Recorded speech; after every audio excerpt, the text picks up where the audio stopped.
Thank you for joining me today on Financial Tech Talks. Today we're going to be discussing the 401k plan.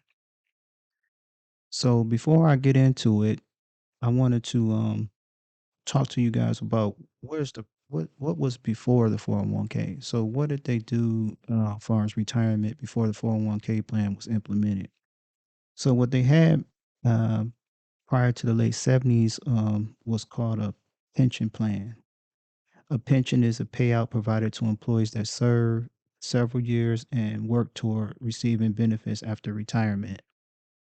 So what the companies did at the time is they came up with a formula that if you did so many years at this company at a certain position, then they would give you a either an annuity or a lump sum. And so that was basically how retirement plans worked in the past. In the early or in the late 70s, um, large corporations lobbied Congress to shut down the pension plans.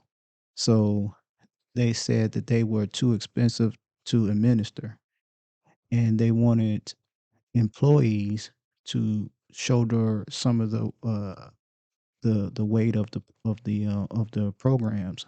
So when they lobbied Congress, Congress it attempted to shut the pension plan down. And then in the 1980s, it was virtually no more pension plans.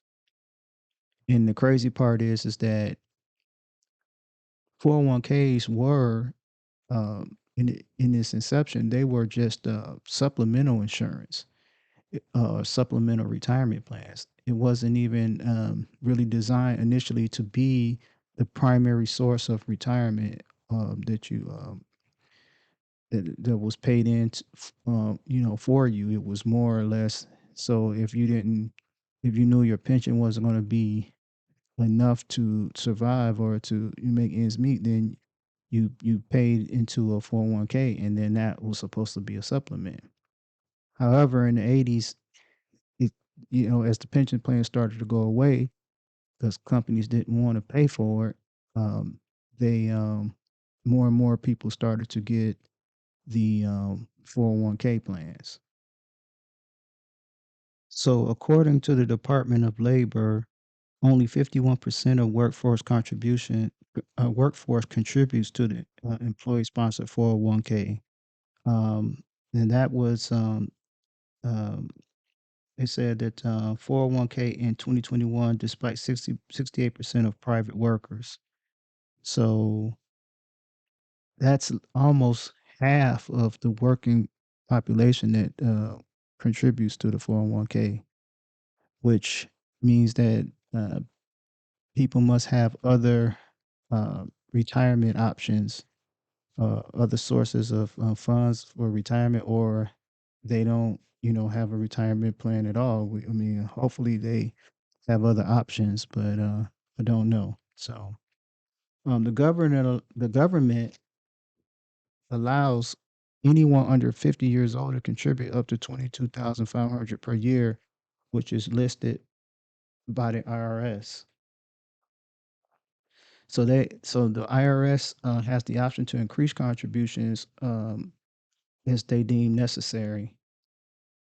So um, I did read that. So if you are in the standard 401k plan, that $22,500 you can invest per year. If you have IRA in addition to your 401k, then you can invest an additional $6,000. The last number I found shows that the 401k program has $9.6 trillion in assets, which sounds like a lot of money. Sounds like it. There are benefits. So there's benefits and disadvantages to 401ks. So I'm going to run through some of the benefits and some of the disadvantages. Some of the benefits is you can build a sizable retirement fund using tax deferred contributions. You can get additional money from your employer with contribution matching. In most cases, you can borrow from your account, and it's also a great way to automatically put money aside. So before I get into the disadvantages, I'm gonna speak a little bit about these advantages. So I used uh, my first 401k that I ever built up was in the early 2000s, and at some point I got to a point where I wanted to start my own business. So I went to the bank first, and the bank were they how can I say it? They were ridiculous about the interest rate that they wanted to charge me to borrow to get a business loan. So I thought to myself, well, if I'm going to bet on myself, let me try this to take this money out of this 401k and and see what how that works. So I left my job. I took the money out and I started my business. And so for me, it worked out pretty good because um, I was able to get substantial capital without having to pay that money back in high interest. Getting it from a bank. Now the downside is that because I did that, um, when you take the money out early, there's a hefty penalty that you have to pay. And so just to let you guys know, it's 30%. It's a 30% penalty. So just think if you had, $50,000 and you do the math and you have to pay a 30% penalty for taking it out early. So that hurt, but actually worked out for me because by me starting a new business, I was able to write off a lot of things, so my tax burden wasn't nearly as high. So me paying that money back, it was just kind of was necessary, but it helped me because I had a lot of tax breaks.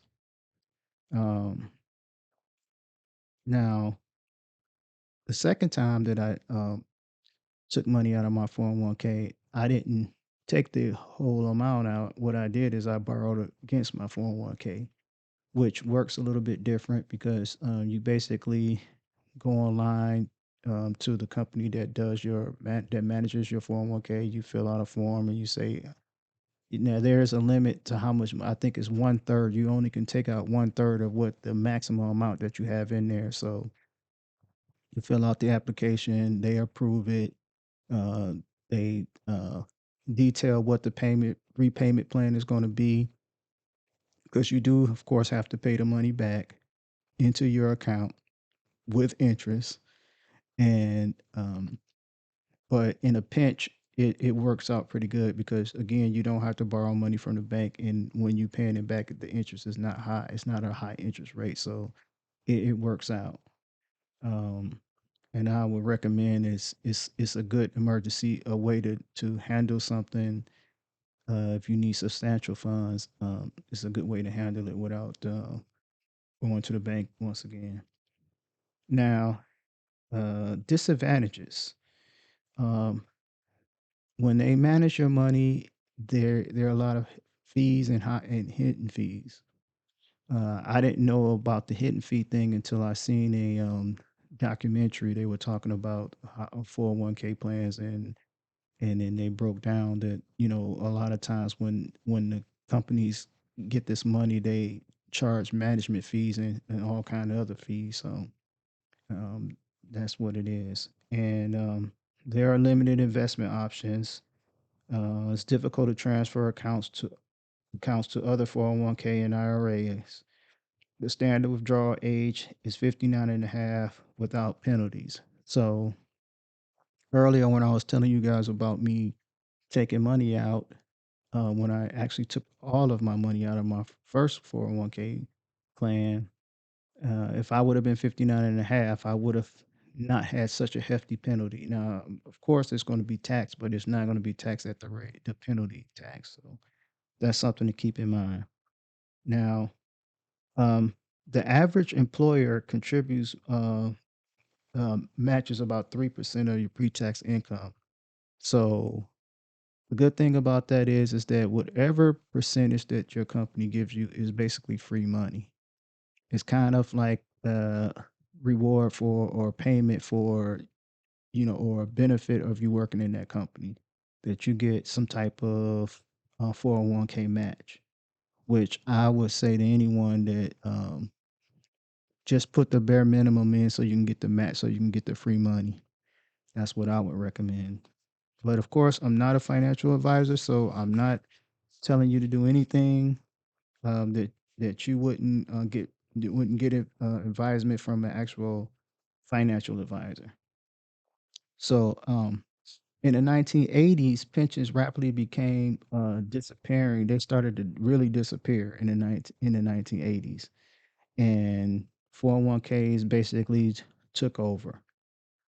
And 401ks are funded through payroll deductions, and the ideal is to receive free growth year to year.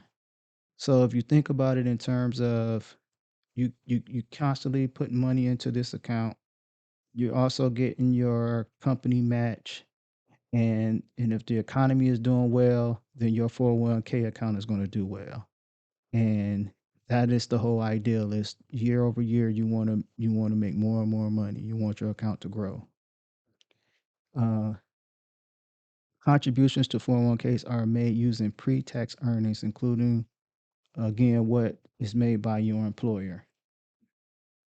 401ks are protected the same way checking and savings accounts are.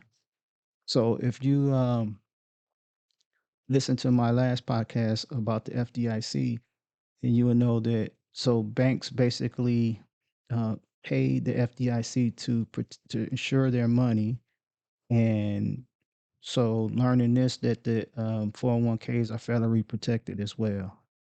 Um, I don't know for sure if they're federally protected by the FDIC, but that's something I would probably have to research myself. Um, though your money is protected in some cases, some cases and stipulations like back taxes and criminal penalties, uh, that may qualify you to surrender your retirement money. So that's kind of a daunting thing to know, that um, if you commit a crime, especially a tax crime, that they could and get convicted, they could take your retirement money. So word to the wise, don't do no fraud. Um, 401k retirement plans are determined by the performance of your plans. Once you reach retirement age, you will receive monthly payments. Just remember, it will be taxed when you receive your benefits.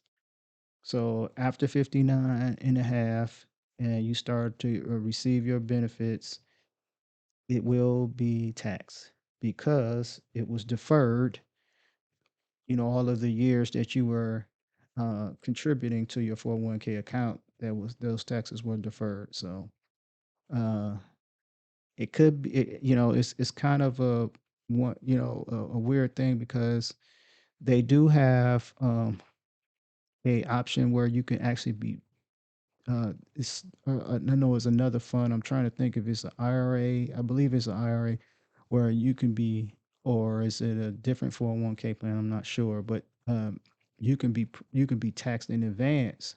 So then when it's time to get the money, you won't be taxed at all. But to me, it's kind of like which one is better. It's hard to say. Only time can tell. Um, So one of the things I wanted to look at, because I actually had some information that I wanted to share uh, about 401ks. Um, while 401ks is one of the best available retirement options for many people, only 60 million Americans contribute to one.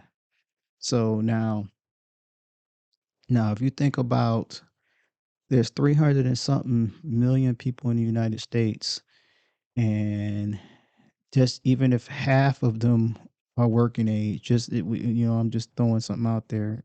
Uh, let's just say 2/3 are not working age. Just say that would be still a million some. I mean, 100 million people, and only 60 million people actually contribute to 401k. So uh, there's probably a lot of other options out there. Um, that most people just don't know about, or a lot of people just not saving for retirement. So that's a more daunting thought, to be honest. But that's a possibility. So, all right. So, what is the average percentage of people going into 401ks by age? So, 25 to 34 is 6.7% who contribute. 35 to 44 is 7% of people who contribute. Uh, 45 to 54 is 7.6 people who contribute. And 55 to 64 is 8.7% of people who contribute. So if you think about that, it's a trend there.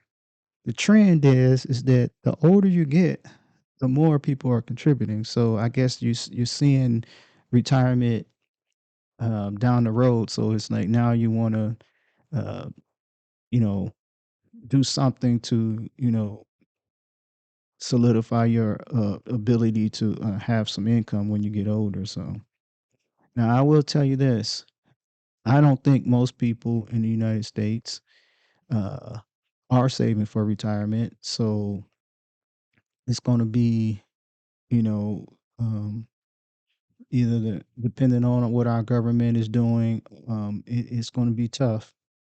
If I mean, because I know older people who don't have significant monies coming in, so they depend heavily on the state and the government. So um, I would advise anyone who wants to not be in that position to first of all, especially when you're young, talk to a financial advisor and come up with a plan so that you can build significant funds for retirement.